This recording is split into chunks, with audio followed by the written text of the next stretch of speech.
kumbaga hindi ko nahabaan, pero salamat sa kooperasyon ng bawat isa, sa love and unity, at dahil doon, kumbaga naging matagumpay ang ating 25th year anniversary. Kumbaga ang lahat ng papuri, pasalamat ay sa ating Panginoon. Salamat din sa bawat buhay na patuloy ginagamit niya para may palaganap ang maputihan ng ating Panginoon.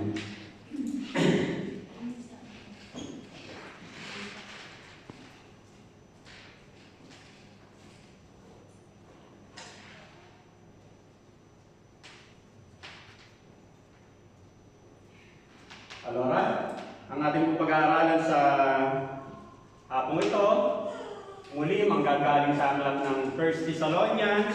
Ngayon, narito na tayo sa chapter 3, verse 1 to 13. Ito yung buong chapter ng chapter 3 ng 1 Thessalonians. Ang sabi niya rito, "Therefore, when we could bear it no longer, we were willing to be left behind at Athens alone.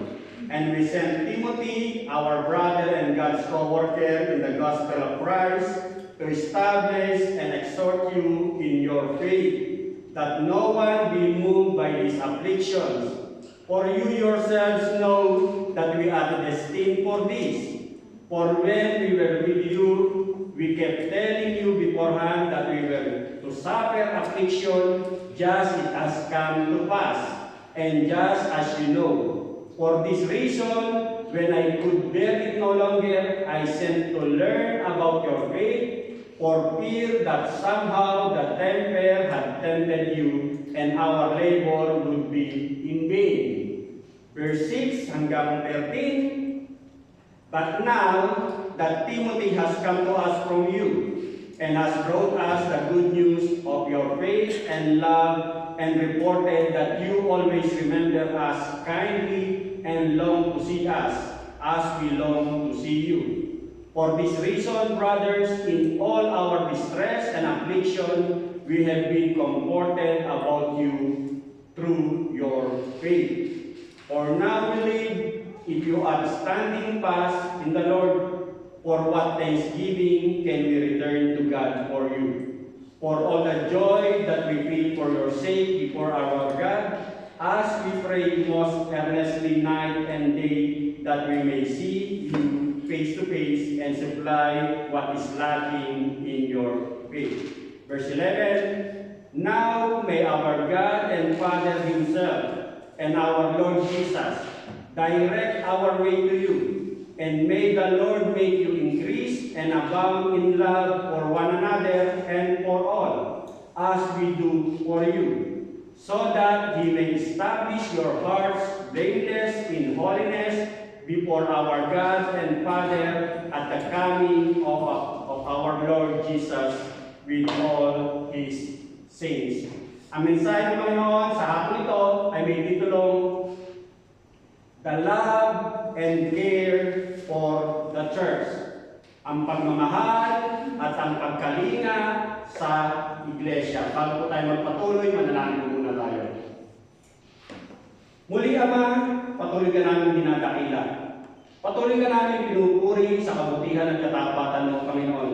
Patuloy po namin pinasasalamatan ang katagumpayan na pinagkaloob mo sa nakalipas na pagsiselebrate namin, Panginoon, ng katapatan mo sa iglesyang ito ng LGPF Palermo. 25 years. Lord God, maraming salamat. Napakahabang taon, napakaraming taon. Maraming pinagdaanan, maraming hinarap. Pero nanatiling nakatayo, Panginoon, sapagkat tunay nga, kung ikaw po, O Diyos, ang sansentro, ito'y tunay na mananatili sapagkat ikaw po, O Diyos, ang aming pinaglilingkuran, Panginoon. At sa oras nito, O Diyos, minsan pa, patuloy po namin kinikilala na tunay nga, ikaw lamang ang makapangyarihan. Ikaw lamang ang Diyos na buhay. Ikaw lamang ang simula at ang wakas.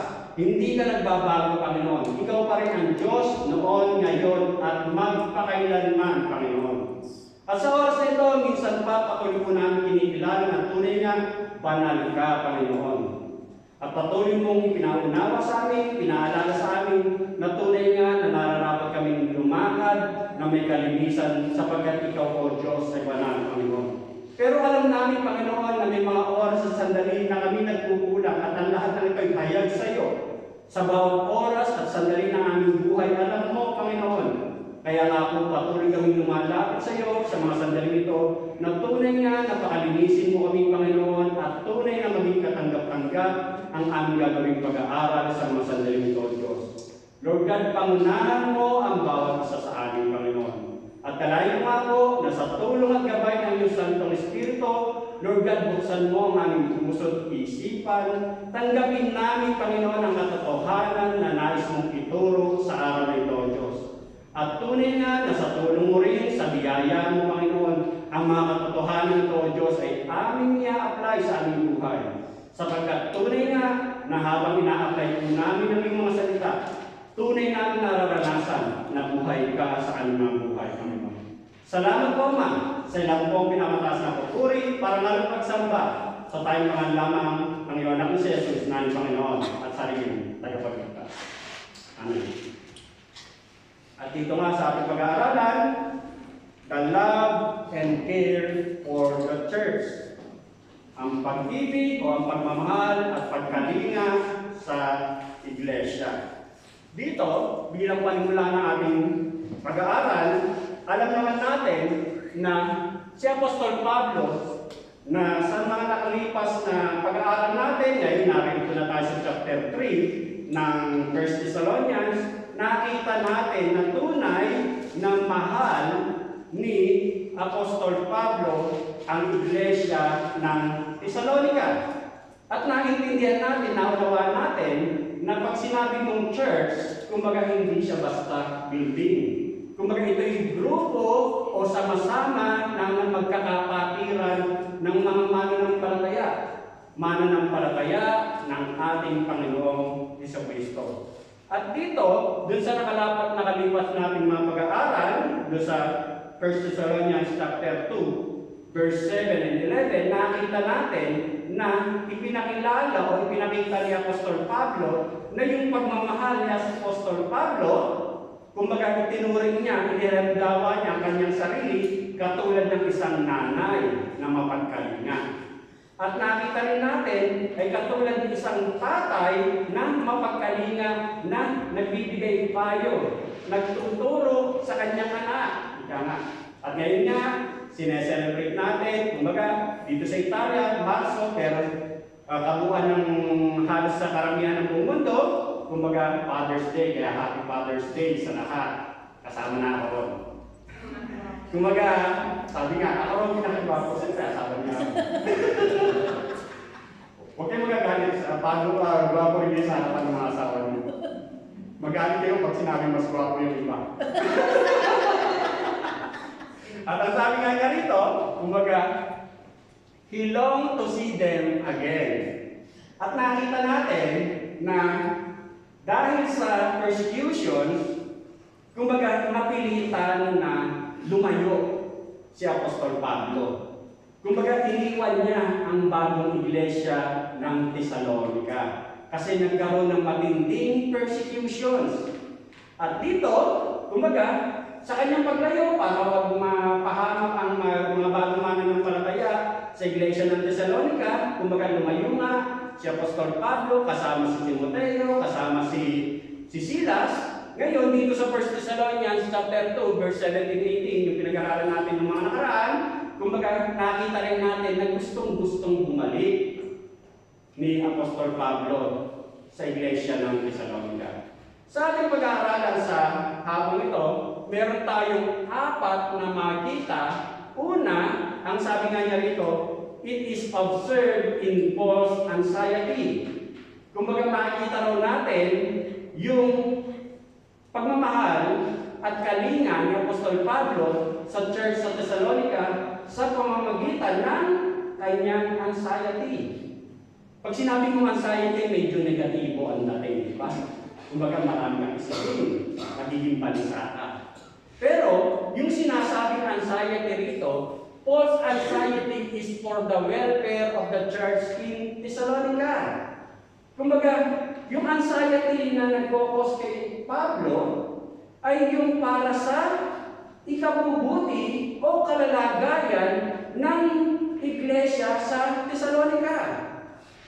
Katulad halimbawa, Sinelebrate natin yung 25 years anniversary ng LGPL Palermo bago last week, kumbaga medyo may anxiety tayo, may ansa tayo, paano natin gagawin, paano yung program natin, sino yung mga division of labor para maging maayos, pero with the grace of God, ang lahat ng comment, kumbaga, gradually yun naging matagumpay ang ating 25th year anniversary.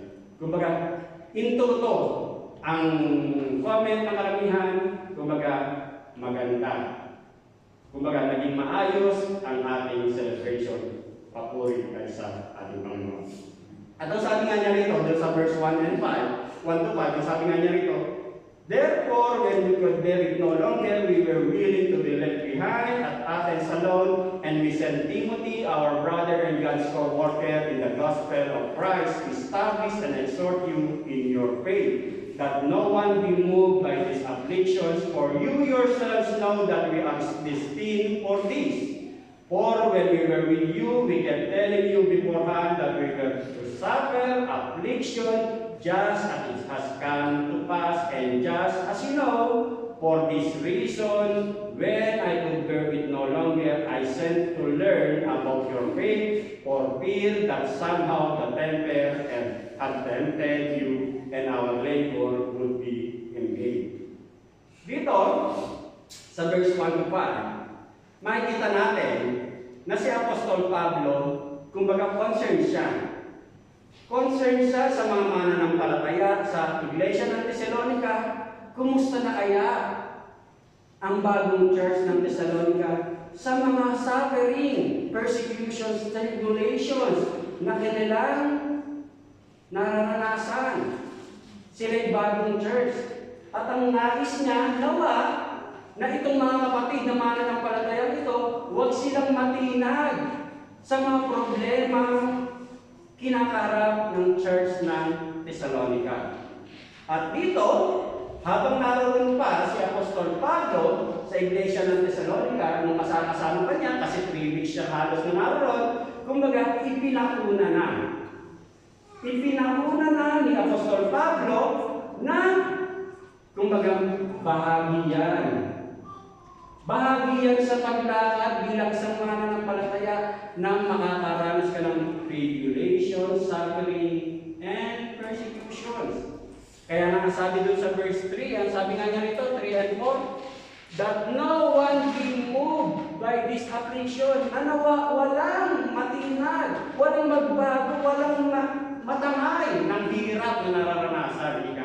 For you yourselves know that we are destined for this, for when we were with you, we kept telling you beforehand that we were to suffer affliction, just as it come to pass, and just as you know. Ang sabi doon sa verse 3, doon sa verse 3, ikalawang bahagi, for you yourselves know that we are destined for this. Nakatalaga ka. Nakatalaga ka raw na maghirap. For when we were with you, we kept telling you beforehand, nung ako'y kasama, nung kami kasama nyo, sinabi ko na bahagi itong mga paghihirap na ito sa inyong buhay pananampalataya. Ang tanong, na malaman mo na bahagi pala ng paghihirap ka, matutuwa ka ba? Siyempre, mixed emotion. Maaaring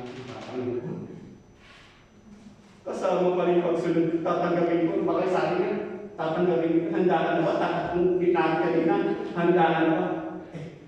Handa na ako, kailangan pala tanggapin ang ating Panginoon sa Kristo bilang personal Lord and Savior para magkaroon ako ng kaligtasan. Ngayon nasabi, kapag tinanggap ko pala, kasama may mga paghihirap. Medyo mahirap. Pero yun ang katotohanan kasi magiging kasaluhan ka ng normaleng buhay. Kasi hindi ito ang minasanayan. Kasi ang lalakaran mo ay ang kalooban ng Diyos. Pero kapag nalaman mo na bahagi ang suffering, bahagi ang persecution sa buhay pananampalataya, mas magiging handa ka. Mas magiging maluwag ang pagtanggap mo sa sitwasyon ng buhay mo, sa bawat pangyayari ng buhay mo. Alam mo, may set ko lang nung bago kami mananampalataya. Kasi galing kami sa Pentecostal Church. Ay doon sa Pentecostal Church, walk on prosperity ang tinuturo.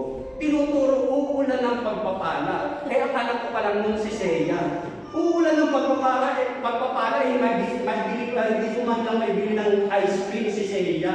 Nagtatago ako kapag merong dadating. Hindi ko man lang may bili ng ice cream. Hirap na hirap ako sa buhay, kami sa buhay. Naglilingkod ako at ginulong na ako mag-pastor noon, pero doon ako nag-desisyon na buntis si Jerry. Tatakasan ko ang ministry ko, pupunta ako ng Saudi.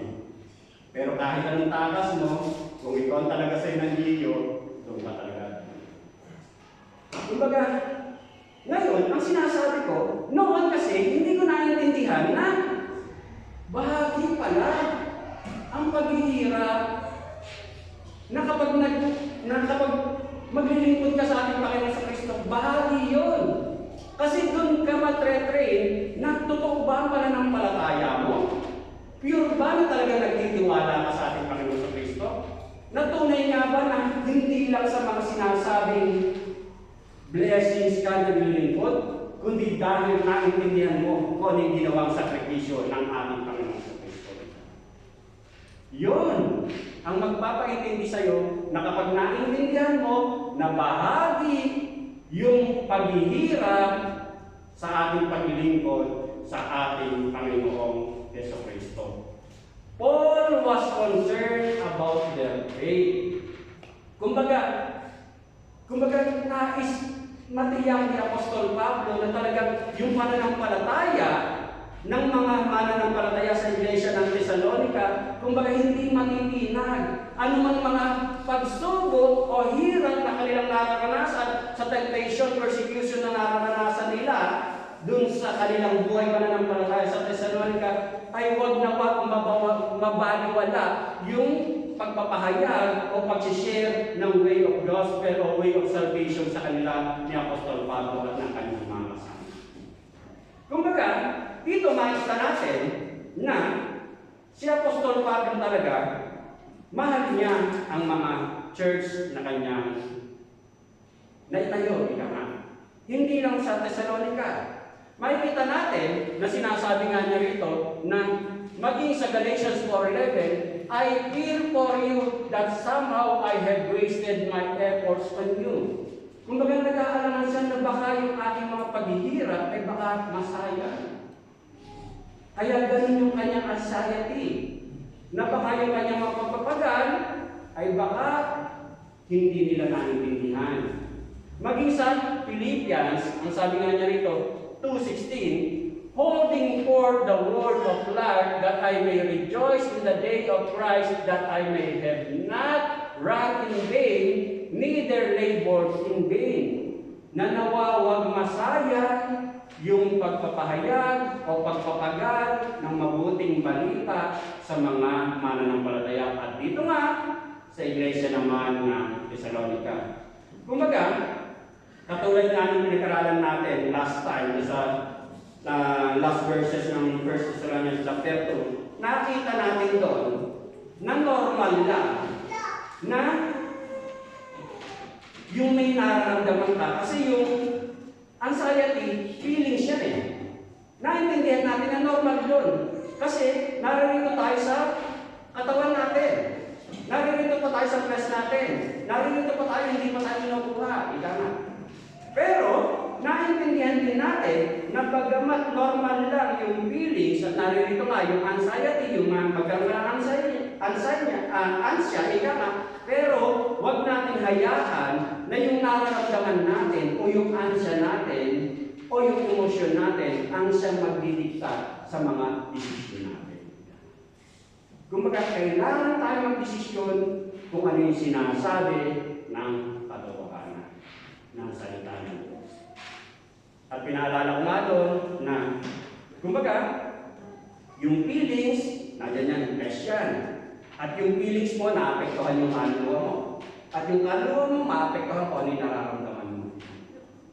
Pero ang sabi nga, huwag tayong magpa-apekto sa ating nararamdaman, kundi kung ano yung totoong meron tayo. Ano yun? Nung tanggapin natin ang ating Panginoon sa Kristo bilang personal Lord and Savior, ano yung pinagkaroon sa atin? Ang Holy Spirit. Kaya ito ang dapat masunod. Ang sabi nga niya sa Galatians 5:16-17, kumbaga, ibalik tanaw natin, sabi niya, so I say, walk by the Spirit, lumakad tayo kung ano yung sinasabi ng Santong Espiritu, and you will not gratify the desires of the flesh, for the flesh desires what is contrary to the Spirit, and the Spirit what is contrary to the flesh. They are in conflict with each other so that you are not to do whatever you want.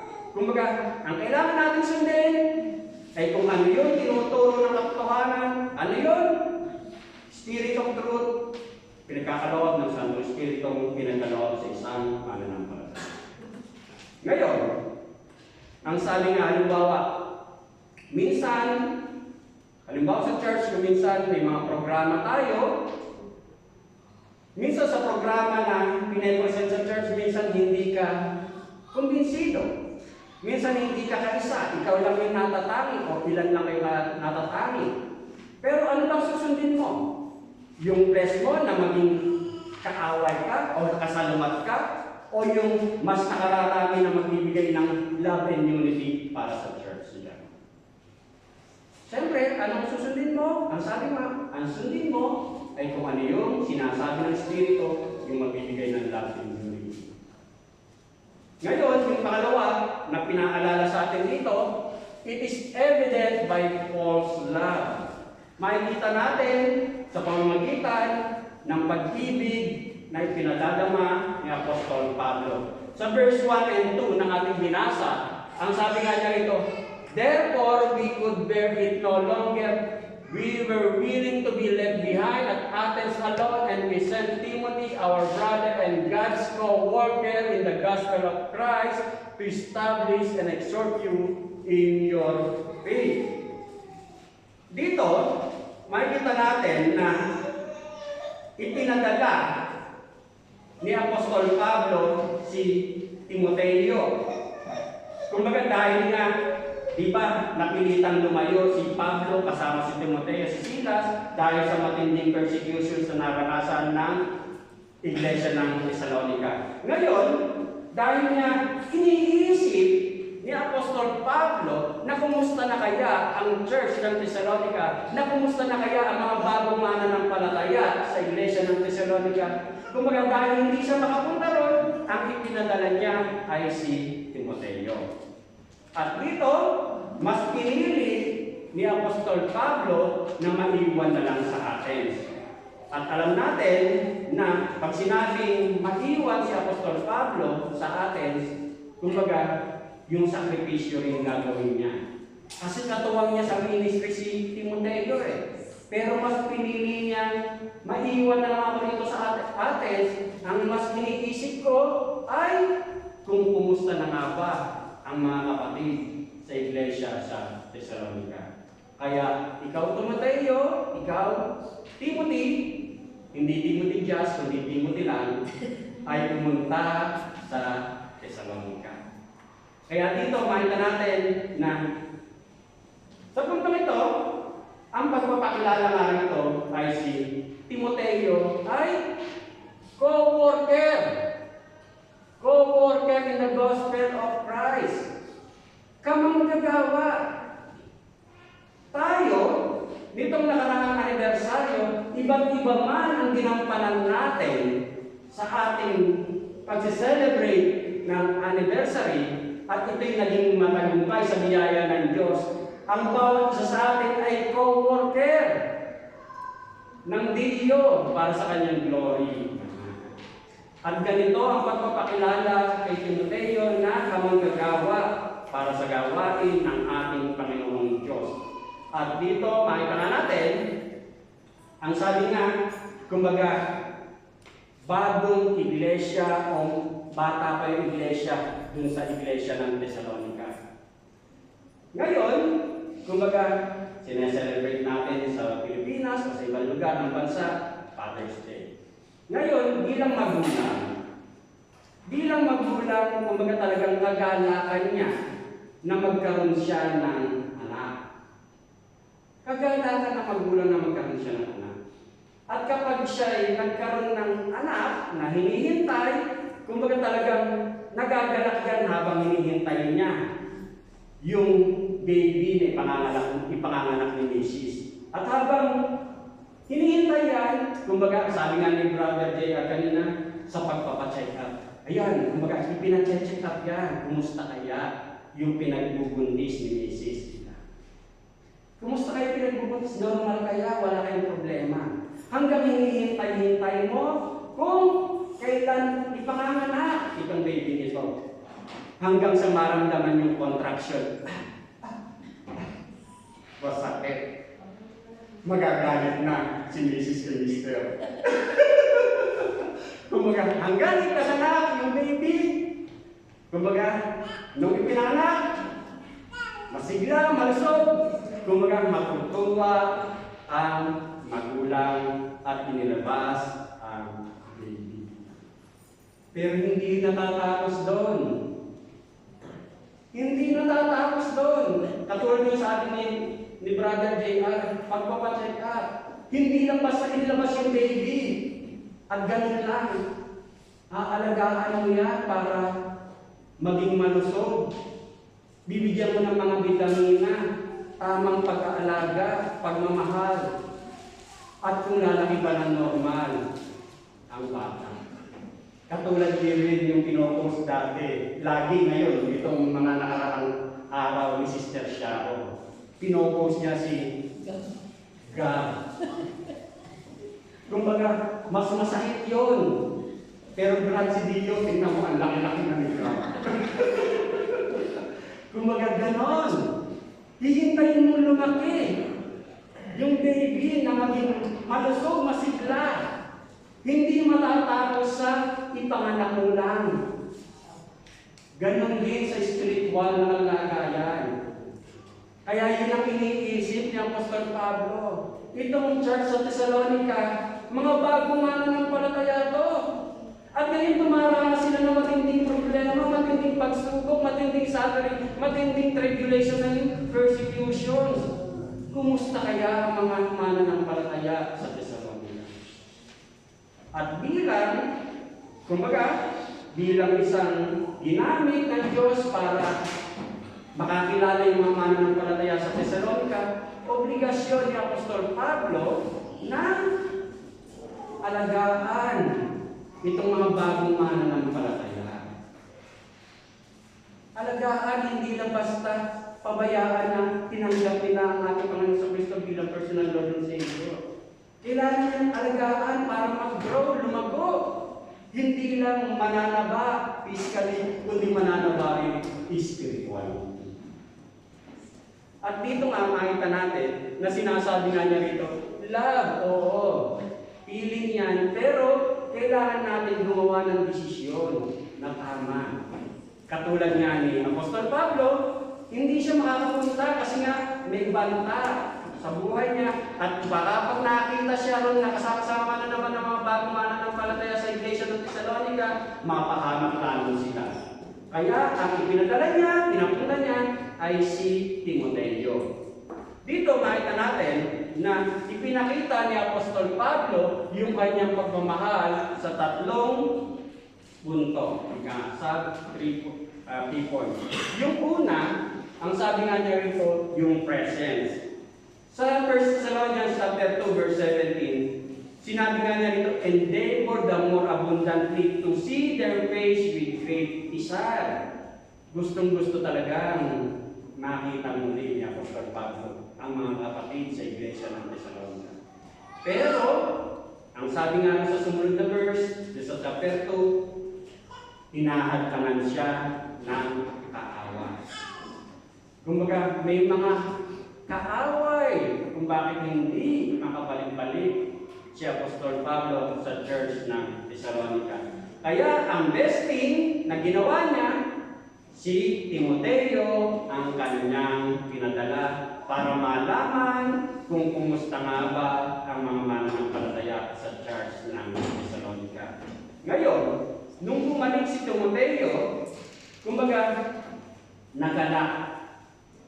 Natuwa si Apostol Pablo sa magandang balita na ibinalita ni Timoteo sa kanila.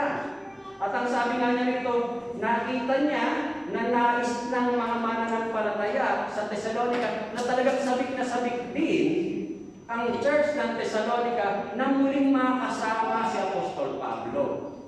Kumbaga, bilang isang magulang, isang makonsuelo sa magulang na makita mo at malaman mo na ang anak mo pala ay nakikita rin ang mga sakripisyo ginagawa mo bilang isang magulang. At dito, kumbaga parang na-comfort si Apostol Pablo na yung church ng Thessalonica may pananabik din na gusto niyang makasama, gusto nilang muling makasama rin si Apostol Pablo na lumayo dahil niya sa matinding problema, persecution na naranasan ng church ng Thessalonica. At dito, makita nga natin sa verse 12, sabi nga niya dito, "And may the Lord make you increase and abound in love for one another, for all as we do for you." Kumbaga, may na-develop talagang relasyon kay Apostol Pablo at sa church ng Thessalonica. May pagmamahal talaga sa iglesia ng Thessalonica, maging kay Apostol Pablo. At dito, makikita nga natin na yung desire na makasama ng mga mananampalataya sa Thessalonica si Apostol Pablo, maging si Apostol Pablo na makasama niya muli yung mga mananampalataya sa church ng Thessalonica. Kumbaga, ang nagtutulak doon, siyempre yun yung pag-ibig. May nabuong pag-ibig talaga sa relasyong nangyari na makilala ng mga mananampalataya sa Thessalonica sa pamamagitan ni Apostol Pablo, nakilala nila ang ating Panginoong Hesukristo. At dito, kumbaga, ang sabi nga niya rito, dun sa verse 5, ang sabi niya rito, "For this reason, when I could bear it no longer." Kumbaga, pag sinabi mo, hindi ko na makaya na ano na ba ang sitwasyon. Kaya, ang ginawa ni Apostol Pablo, kumbaga parang mabalitaan niya kung ano ba talaga ang kalalagayan ng mga mananampalataya sa church ng Thessalonica. Dito na nga niya pinadala si Timoteo. At nung malaman ni Apostol Pablo na maging yung mga mananampalataya sa church ng Thessalonica ay sabik na makita rin siya, kumbaga nagalak siya, natuwa rin siya. Katulad ng isang magulang, naalala ko sa mga nagmimiti na kumbaga, yung mga genitori ng iyo, minsan talaga hindi makauwi ka agad, makatulog ka agad kayo ng maaga, kasi minsan tanding umuwi yung mga yun. Hanggang hindi pa nakakauwi ng bahay. Hindi mapanatag. Ganun ang parang ansya na naranasan ni Apostol Pablo sa mga mananampalataya sa Thessalonica. Kasi nga, gusto niyang malaman kung kumusta nga ba ang mga mananampalataya sa church ng Thessalonica. At dahil nga doon, kumbaga makikita mo yung love and concern and care. Kumbaga gano'n ang nais ipaunawa na kung mahal mo ang iglesia, makikita mo na talagang magkakaroon ka ng ansya na parang iniisip mo yung mga bagay na talagang makabubuti para sa church. Yun ang magbibigay sa iyo. Ganun yung nararamdaman ni Apostol Pablo. Na kumbaga talagang nagkakaroon siya ng ansya na yung mga bagay na magbibigay ng mas kabubuti ng iglesia, yun yung iniisip ni Apostol Pablo. Yung pangalawa na sinasabi nga niya rito, yung passion. Paul, ang sabi nga niya rito, Paul clearly had a great passion to build up the Thessalonian faith. Kung talagang gustong-gusto ni Apostol Pablo na mag-build up mag-migliore yung pananampalataya ng mga mananampalataya sa Church ng Thessalonica. Kumbaga, hindi lang basta nakilala nila ang ating Panginoon sa Kristo bilang personal Lord and Savior. Ibig sabihin, mas gusto niyang mas maging malalim ang pagkakilala nila sa ating Panginoon sa Kristo. Maging mas malalim ang relasyon nila. Ang mas maging malalim kung ano ba talaga ibig sabihin ng buhay pananampalataya. Yun ang gusto ni Apostol Pablo sa iglesia ng Thessalonica. Hindi manatiling bata. Ganon din sa iglesia. Kumbaga kaya pag sinasabi ko, kung sasabihin mong 25 years ka na at wala kang pagbabago, ay talagang question mark. Question mark talaga. Salamat kung may struggle, kasi normal yun, kasi nga naririto tayo. Pero yung talagang walang pagbabago, talagang question mark. At dito, sinasabi nga, yung passion na sinasabi rito, kumbaga, yung nakita ni Apostol Pablo na kahit nakararanas ng paghihirap ang church ng Thessalonica, nagpapatuloy sila. Sa atin, kahit ka nahihirapan sa iyong buhay pananampalataya, bakit ka nagpapatuloy? Kasi may passion ka. May passion ka. Kung mahal mo yung ginagawa mo, kung mahal mo kasi yung pinaglilingkuran mo. Katulad ng Passion of the Christ ng ating Panginoon sa Kristo, yung pelikula ni Mel Gibson. Talagang hirap na hirap siya noon, pero tinanggap niya lahat ng hirap. Dahil ang pinakikita niyo, yung pagmamahal niya sa magkakaroon. At ito ang nais ipaunawa kung bakit ipinadala ni Apostol Pablo si Timoteo na sa kanyang pagpapadala, kumbaga maturuan ang iglesia ng Thessalonica na anumang hirap na naranasan nyo, maging matatag kayo sa inyong buhay.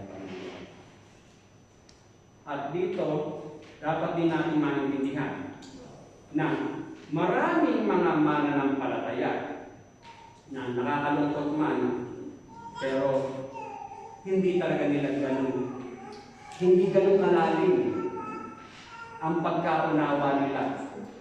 O hindi ganun kalalim yung interest nila na mas makilala ang ating Panginoon Diyos sa pamamagitan ng pagbabasa ng kanyang mga salita o pag-aaral ng kanyang mga salita. Kung kailangan ma-develop yung passion, ma-develop yung love mo sa ating Panginoong Yeso Kristo. Yun ang nais ituro. At yun yung ipinadadama ni Pablo sa pamamagitan ng pagpapadala ni Pablo kay Timoteo sa church ng Thessalonica. Kasi, kung ang mga bagong mananampalataya ay hilaw sa salita ng Diyos, pag yung nakaranas ka ng mga persecution, problem, madali ka talaga makabigla.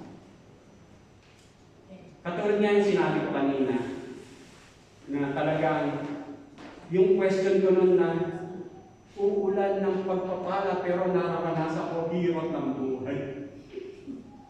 Hindi totoo to.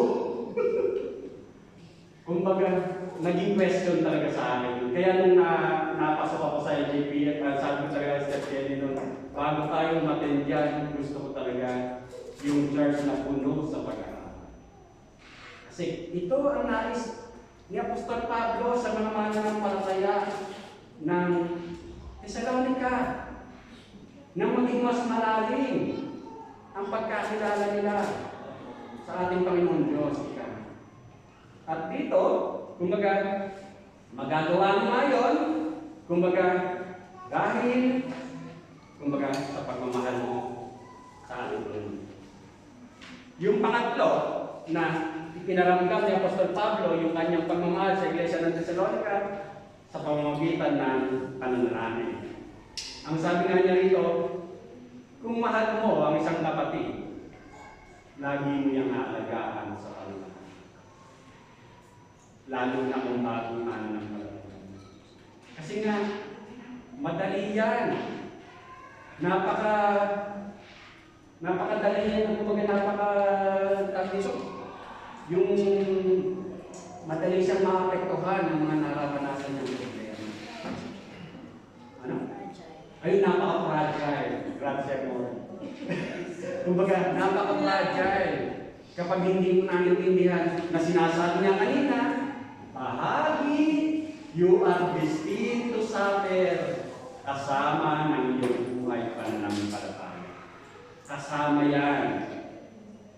Para nang sa gayon, mas maging pure ang buhay pananampalataya mo, mas maging pure ang relasyon mo sa ating Panginoong Diyos.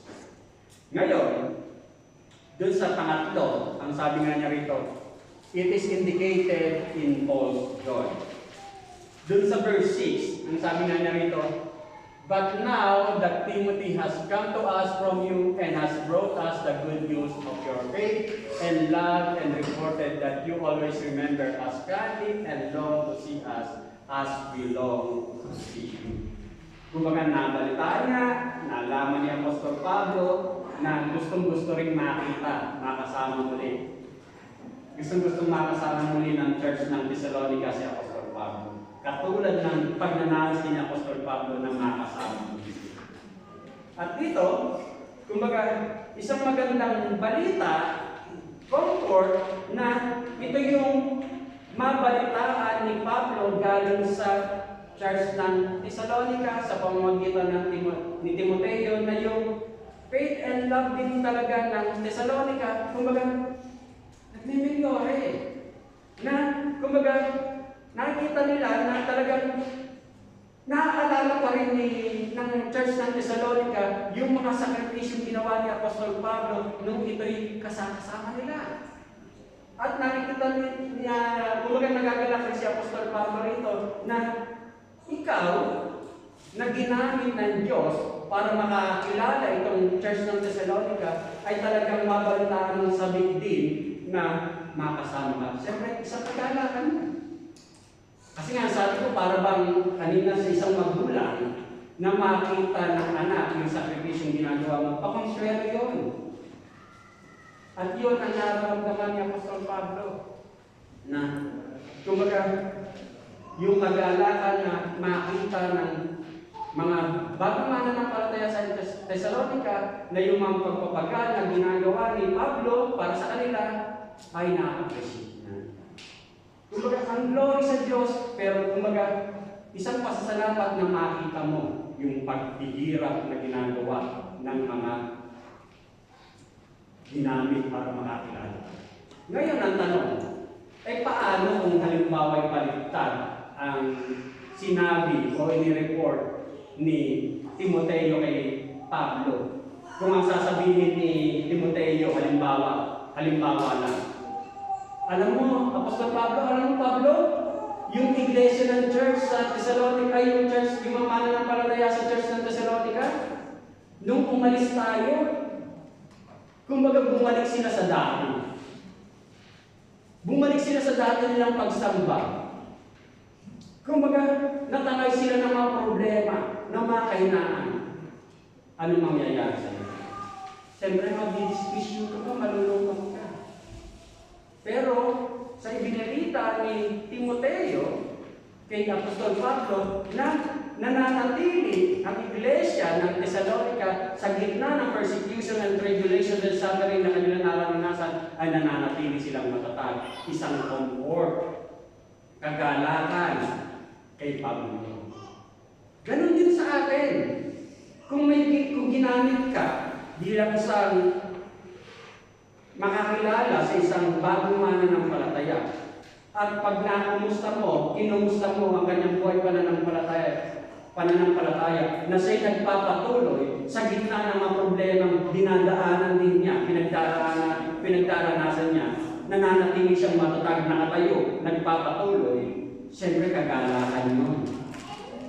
Ganon ang nararamdaman ni Apostol Pablo. Kaya nga dito, makita natin na kumbaga, ipinadala ni Apostol Pablo si Timoteo kasi Kumbaga, may mga hadlang na nangyayari kay Timoteo, kay Apostol Pablo kung bakit hindi siya muli makabalik sa iglesia ng Thessalonica.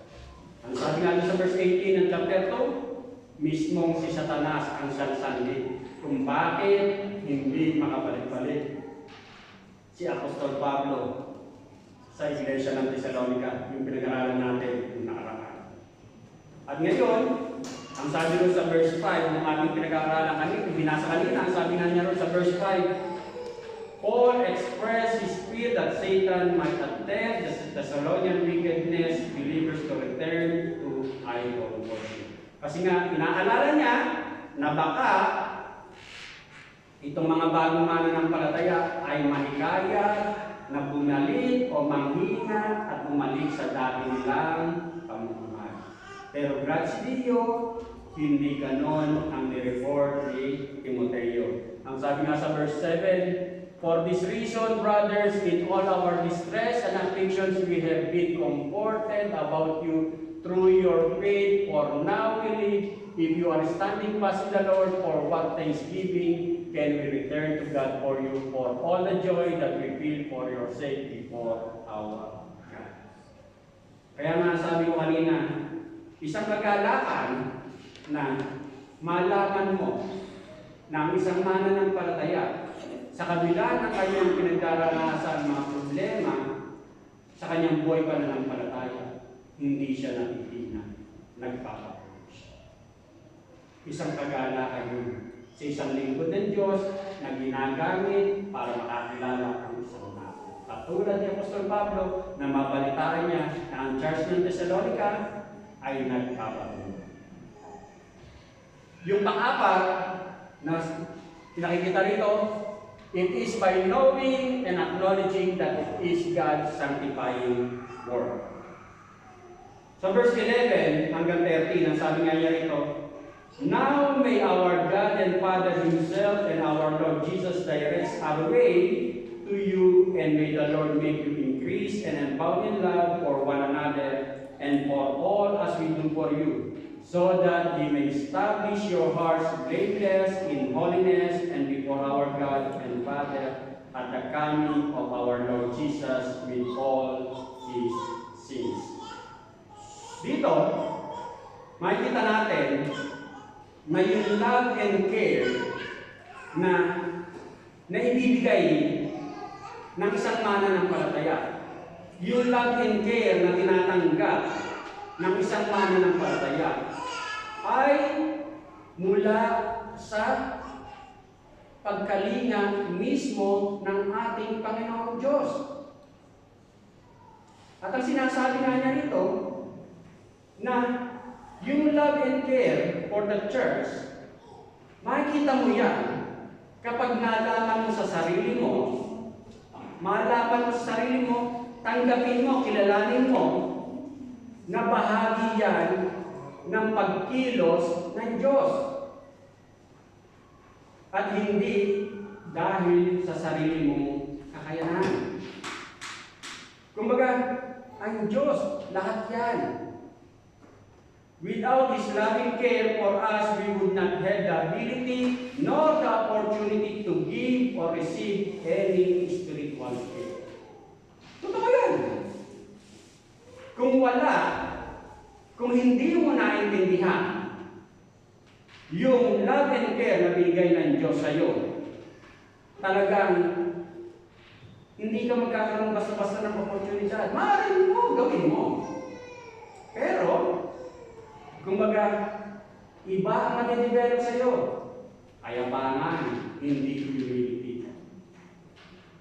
Dapat humility ang madidevelop sa iyo, hindi pride. Kasi nagagawa mo lang yan dahil sa Diyos.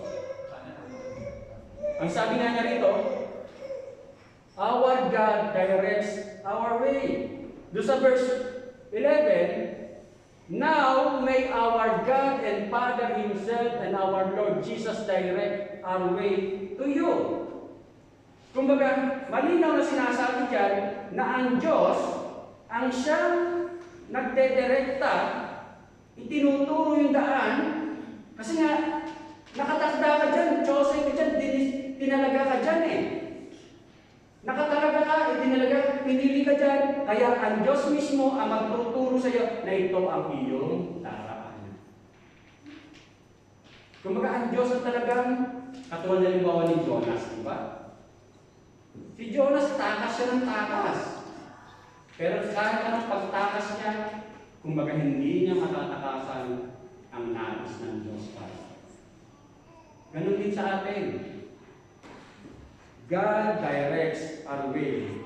At dito, makikita ka natin na si Apostol Pablo, dun sa mga unang talata, talagang hinahadlangan siya ng kaaway ni Satanas para hindi siya makabalik sa iglesia ng Thessalonica. Pero, ang Diyos ang siya nagtatalaga ng daan. Kaya, sa third missionary journey ni Apostol Pablo, nakabalik si Apostol Pablo sa church sa Thessalonica. Ang sabi nga sa Acts 20, verse 1 to 4, after the uproar ceased, nung medyo kumalma na ang mga persecutions ng panahon na yun sa mga mananampalatayang Kristiyano, Paul sent for the disciples, and after encouraging them, he said farewell and departed for Macedonia. When he had gone through those regions and had given them much encouragement, he came to Greece. There he spent 3 months, and when a plot was made against him by the Jews as he was about to set sail for Syria, he decided to return through Macedonia. Nakabalik siya. Sopater of Berea, the son of Pyrrhus from Berea, accompanied him, and of the Thessalonians, Aristarchus and Secundus and Gaius of Derbe and Timothy and the Asians, Tychicus and Trophimus. Kumbaga, muli niyang nakasama ang mga mananampalatayang Thessalonians. Kumbaga, makita natin dito na, oo, hinahadlangan mo ako noong mga unang sandali. Pero ang Diyos ang may kontrol sa pagkakataon ito. Kumbaga, sa tamang oras, sa tamang panahon, nakakilala ang mga mananampalatayang Thessalonica sa pamamagitan ni Apostol Pablo. Sa tamang oras at sa tamang panahon, nakabalik si Apostol Pablo sa iglesia ng Thessalonica. Maging sa buhay natin, sa tamang oras at tamang panahon, kung ano man yung desire ng puso natin, ang Diyos ang siyang magkakalap. Yung pangalawa, na sinasabi nga niya rito, the Lord opens ways for His word. Kahit anumang hadlang ang gawin ng kaaway para hadlangan ang salita ng Diyos, ang Diyos pa rin ang siya may kontrol. Katulad nga nung kay Timoteo, kumbaga hinahadlangan nila, pero ang ginawa ni Apostol Pablo, pinadala niya si Timoteo para nang sa gayon, co-worker and brother para sa salita ng Diyos, kumbaga na-share pa rin, naturuan pa rin, naalalayan pa rin ang church ng Thessalonica. Kumbaga, sa pamamagitan ng kalooban ng Diyos, siya ang gagawa ng kaparaanan, may humahadlang man, pero kalooban ng Diyos, makarinig ka, makakarinig at makakarinig ka. Yung pangatlo, ang sabi nga niya rito, the Lord develops our love. Doon sa verse 12, kumbaga yung verse 11 to 13, kumbaga prayer talaga ni Apostol Pablo yun para sa church ng Thessalonica. Ngayon ang prayer ni Apostol Pablo sa verse 12, ang sabi nga niya rito, and may the Lord make you increase and abound in love for one another and for all as we do for you. Kumbaga, may pag-ibig na. Pero mapagyaman pa itong pag-ibig na ito sa isa't isa, katulad ng pag-ibig namin sa inyo. Kumbaga, ang sabi nga kanina, kumbaga, kung sa sarili mong kakayanan, mahirap ibigin si kapatid. Lalo na kung talagang nakapritikon. Pero, dahil sa biyaya ng Diyos, natututo mo siyang ibigin. Dahil sa Santong Espiritong ibinigay sa isang mananampalataya. Ang sabi nga rito sa Romans 5:5, hope does not disappoint because the love of God has been poured out within our hearts through the Holy Spirit who was given to us. Ano ang isa sa fruits of the Holy Spirit? Holy Spirit? Love. Bakit mo natututunang mahalin si kapatid? Kahit hindi magkaiba kayo ng style. Dahil sa Santong Espiritu. Ano isa sa bunga ng Santong Espiritu? Yung pag-ibig.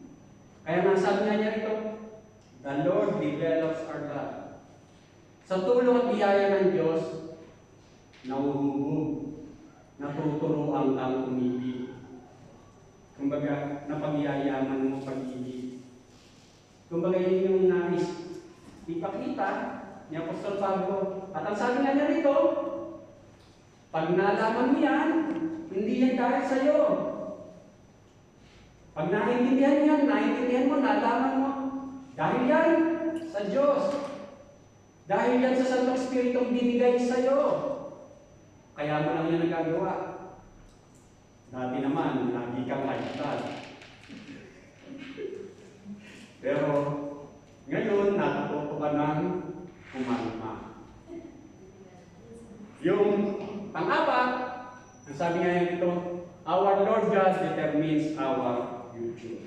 Sa verse 13, so that He may establish your hearts blameless in holiness before our God and Father at the coming of our Lord Jesus Christ with all His saints. Ang sabi nung kanta ni Brother J.R., handa ka na ba?